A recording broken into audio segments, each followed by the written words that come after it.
అనవసరమైన స్నేహాలు, అనవసరమైన పొత్తులు, అనవసరంగా వ్యాపారాల్లో పార్ట్నర్షిప్లు.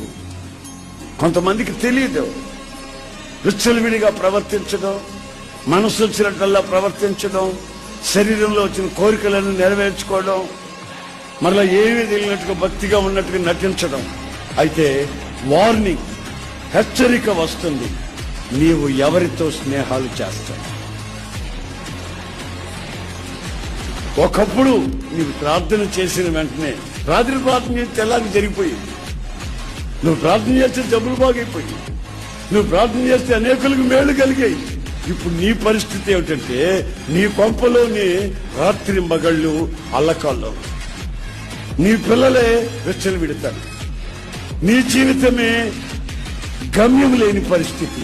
దీనికి కారణం ఏమైంటుందంటే, భక్తిహీనులతో నీవు చేస్తున్న స్నేహం. సినిమాలకు పోవు గాని సినిమా కథలు వింటుంటాం.